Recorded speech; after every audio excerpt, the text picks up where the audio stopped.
प्यारे बच्चे, welcome to Manav math classes. बेटा आपका हार्दिक स्वागत है मानव मैथ क्लासेस के यूट्यूब चैनल पे। और प्यारे बच्चों, आज हम लोग करेंगे बेटा कंडीशनल प्रोबेबिलिटी चैप्टर करने चले हैं। और अभी जो हम सबसे पहले आर्टिकल पढ़ेंगे वो होगा बेटा आपका कंडीशनल प्रोबेबिलिटी का। क्लास है बेटा हमारी 12th, और वन शॉट वीडियो बनाने की कोशिश करेंगे बच्चे। तो एक वीडियो तो बेटा आपको क्वेश्चन बाय क्वेश्चन डाली जाएगी, और फिर एक वीडियो ऐसे डाली जाएगी जिसमें मर्ज होगा सभी क्वेश्चन का। तो जब बेटा हम लोग पहले क्वेश्चन की तरफ मूव कर रहे हैं, उससे पहले हमारे को एक आर्टिकल समझना पड़ेगा। वो होता है बेटा अपना कंडीशनल प्रोबेबिलिटी का। Conditional probability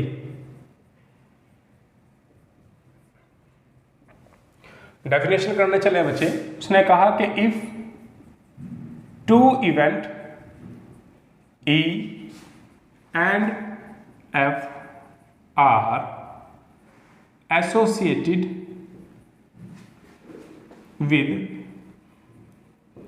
same sample space of a random experiment,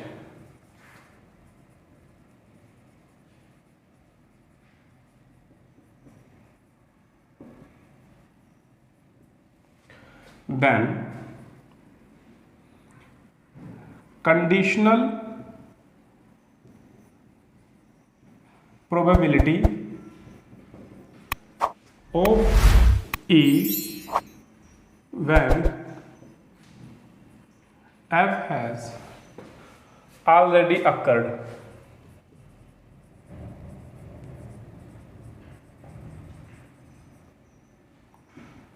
is P of E by F is equal to P of E intersection F upon P of F।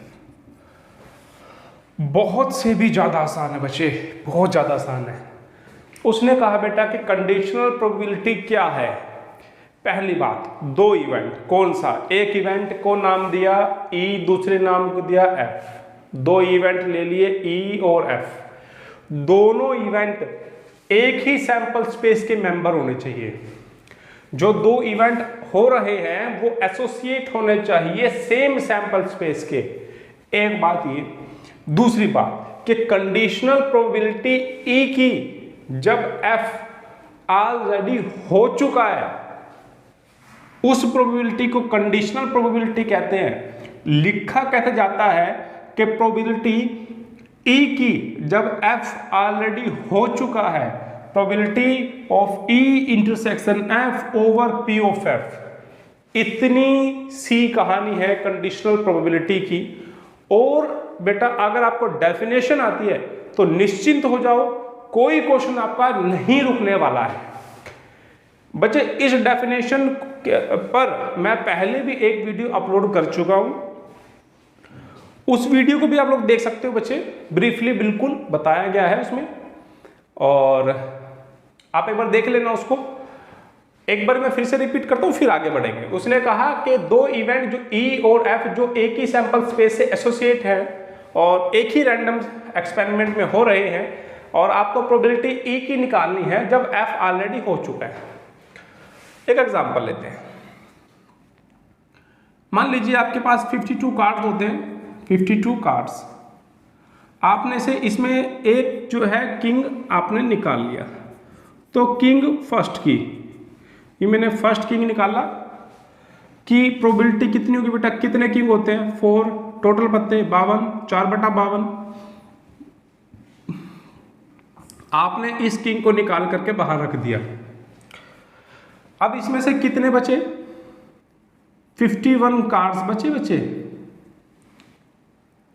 और इस 51 में से 3 किंग बचे, क्योंकि देखो एक जो किंग था, टोटल 52 कार्ड्स थे बेटा, उसमें से आपने एक किंग निकाला, आपने प्रोबेबिलिटी लिख दी। अब आपने क्या करा बच्चे? एक किंग और निकालने के लिए जा रहे हो, मगर जो पहले आपने किंग निकाला था इसको तो आप बाहर लिख चुके हो, बाहर रख चुके हो आप इसको। 3 बच गए।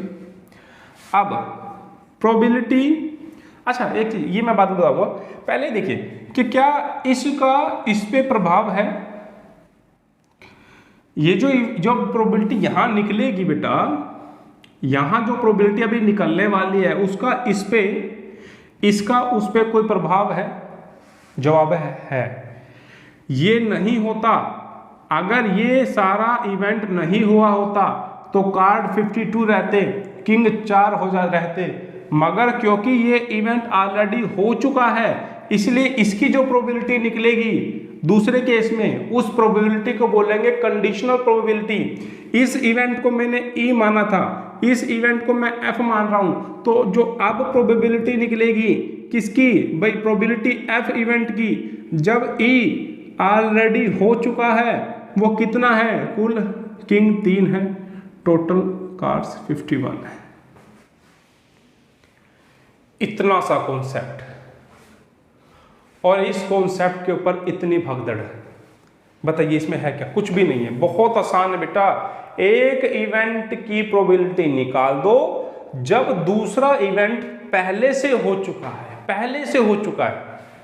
E and F associate with the same sample space, associates with the same sample space, then conditional probability of this event, when this event has already occurred, this probability is called conditional probability।